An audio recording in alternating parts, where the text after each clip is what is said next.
Hello, hello. Hey, beautiful communities. I'm jumping in for Monday message. Hello, hello. Welcome to Monday, everyone. So, I was at a cafe today having lunch, and I don't actually normally ever pre think my Monday messages. It's normally like, okay, what's coming through? What information will come through for the message? But actually, as I was in the cafe, I was starting to write down lots of ideas. So I thought I'll bring this to you as Monday message. So I want to talk to you about your one precious life. Your one precious life. This is the life that you currently have awareness of. This is this body that you are looking upon this message with. That is this one precious life I'm talking about. I believe you have a lot more lives and existences and things going on, but this is the one that we have awareness of, that we know about. And so I want us to really think about how much we are tuning in to this one precious life of ours. How much are we really checking in with ourselves about how we want this life to be, what we want this life to look like, the things that when we're at the end of our life, we look back and go, you know what, yes, I jumped in. I really went for it in this life. What are the things that would really set you on fire, that would get you really excited for your life? And are there things that you can do now to lead you closer and closer to those things? It can be overwhelming to think, right, I'm going to just, suddenly recreate my whole life, drop this, completely leave my job, do this, do that, whatever. I'm not talking about that. I'm just talking about listening to, well, it could be that. If you want to do that, go for it. If you feel like that's clearly what your soul is calling you to do. And sometimes it does get to that point, because our soul gives us the whispers, gives us the little signs, says, talk to me, communicate with me. I want to express myself through you, right? And then if we don't listen, then sometimes the whispers turn into thuds, like forcing us. And there then can be big, sometimes physical things that happen to us, or our health, or big changes that happen, that things get forced upon us. But it's always, always for us. Your soul is always seeking to connect with you. The question is, are we listening? Are we spending enough time in stillness, in silence, connecting with ourselves so we can actually hear the messages? Or are we just constantly filling our time with all of the distractions? And there are so many now, right? It's like you can never be bored basically on this planet right now. You can always have something. There's always something to read, always something to listen to. There's a podcast on every topic you can imagine, right? But if you want to experience this one precious life fully and wholeheartedly, I'd love you to think about what that could look like, and just making a little millimeter shift, a little something each day to bring you closer and closer to this life that you are bouncing out of bed every single day, so excited to live in this body, having the opportunities that you do. And the thing is, the way to really find ourselves there all comes back, and I know that we talk about this a lot, all comes back to self love and acceptance. Because the thing is, I believe you chose this physicality, you chose this experience in terms of the general nature of the experience you're having, this body, the location you were born, the parents you were born to. But yet, so many of us reject who we are when we're the ones who have chosen this. See how crazy this is? We've chosen this incarnation, we've chosen these experiences, we've chosen certain themes, there's certain lessons, and yet we fight against ourselves and don't accept ourselves. So choose you, don't reject who you are.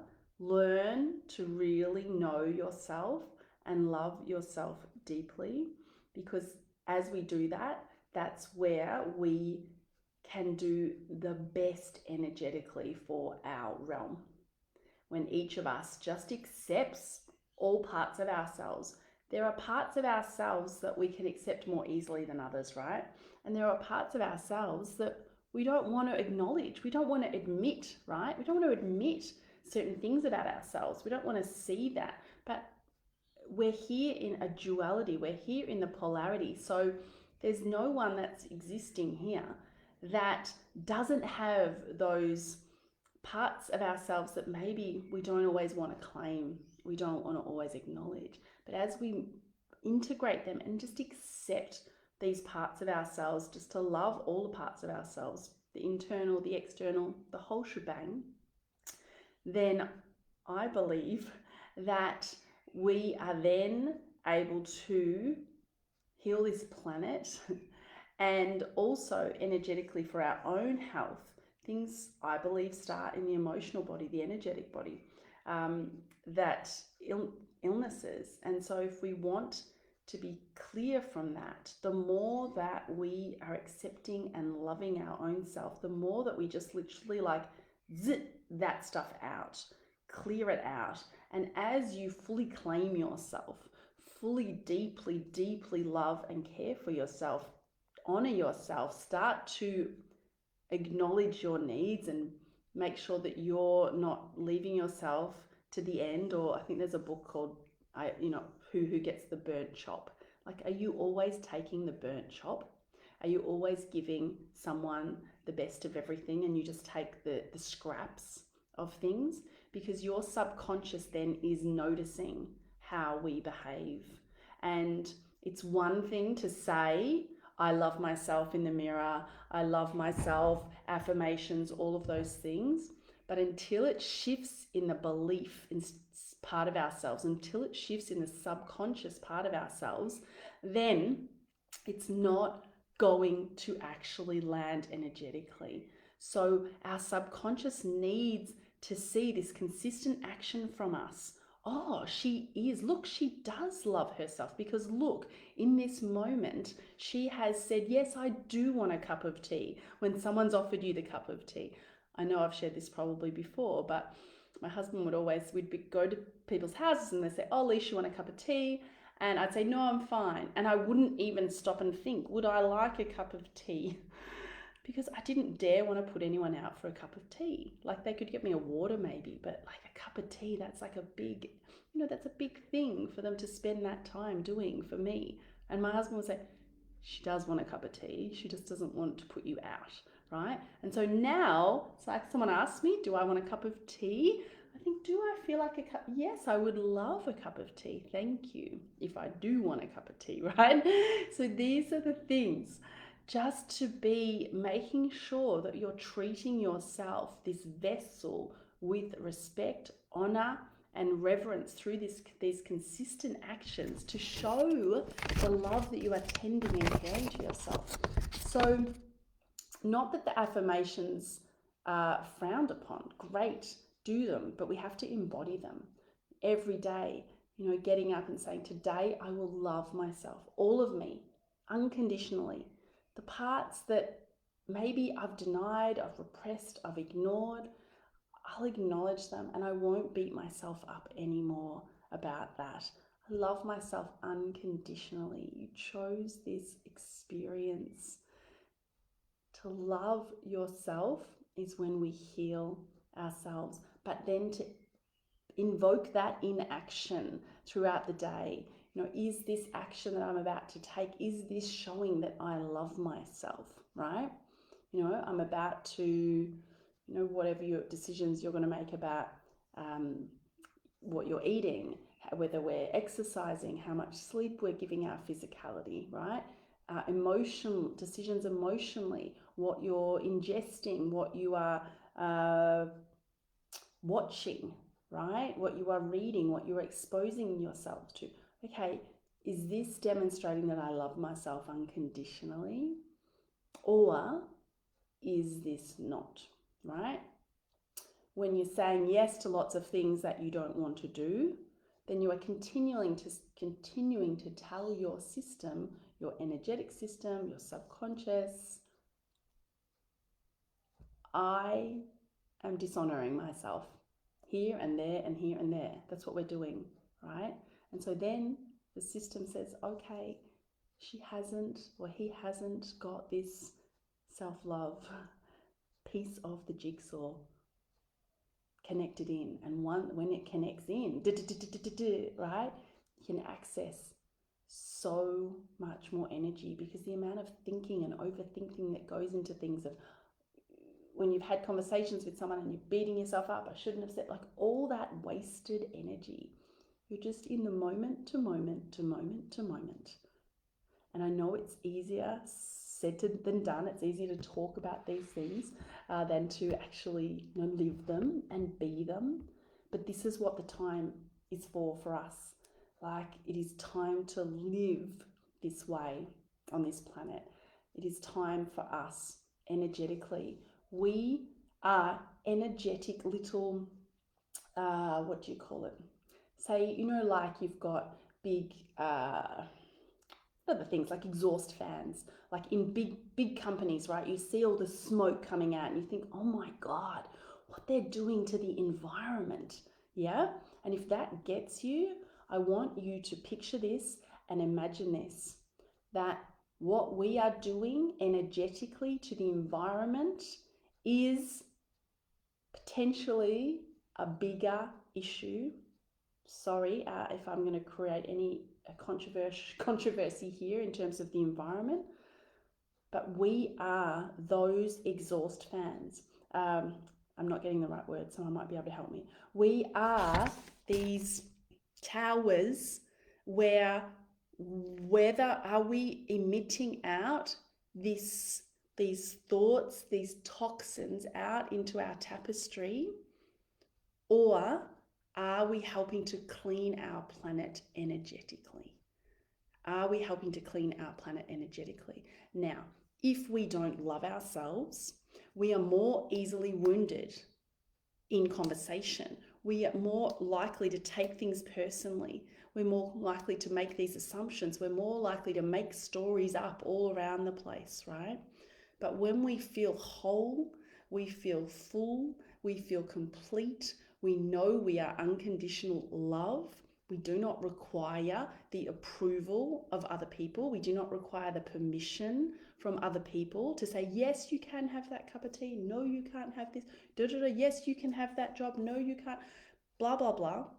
We become these deliberate creators of our life. But we either are creating deliberately, or we're creating through our subconscious.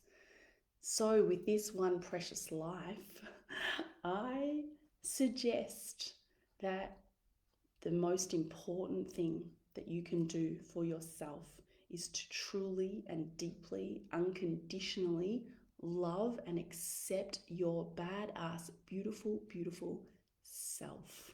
Just looked at the time. I need to go and do a basketball drive now. So I am going to sign off. But I just, got really excited when kind of this stuff was all bubbling up, and I just want to share, because I know there'll be someone out there who just needs to hear it in this way, that when we're not loving ourselves, we are actually creating toxicity in the energetic environment of our planet. How's that for a bit of, I don't want to put pressure on you, but just to see that, like if you're someone that's so good with your environment and, recycling your this, and you're going, you're donating the money to this, and you're doing this, and your carbon credits, and you're all this, it's like, you know what?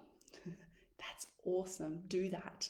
But if you really, really, truly want to make a difference energetically to the tapestry and to the timelines and to where we are going as a planet, as we literally ascend, this is where it is. This is where it is happening internally with each and every one of us, doing the internal work and loving, respecting, treating ourselves with reverence and sacredness. And thus, when we do, then we pour that out, we share that out, we see the Christ in everyone, if you want to use that language, Christ consciousness. Remember that you are all God. You are all these magnificent, magnificent beings, and it is fucking exciting. It is so exciting. living and being here and being able to be the expression of that physically, in the physicality in this world. All right, I gotta go. I love you all and take good care. I hope that this has helped. And if you've been feeling really down and flat and you just see me all pumped up and excited for life, that can even hit up against us. I know I've been in those moments myself. It's like, oh my God, I'm feeling like this. And how come this person's so excited about life and da da da da, right? Please know we are all humans and we all have the ups and the downs and the ins and the outs. But the more that we are able to invoke that joy and that passion and that excitement for our lives, the more we're able to flow and connect those vibrations where intuition can come closer to us. All of this. Okay, I'm going. Thank you. It's like, Alicia, you gotta go. I gotta go. All right. I love you all. Take good care. Thank you, those of you. I know there's a lot of you on live. I can't see any comments, so I don't know who you are. Let me know who you are and if this resonates or anything that you want to add to the conversation. Thank you. Mwah, mwah, mwah. Goodbye, friends.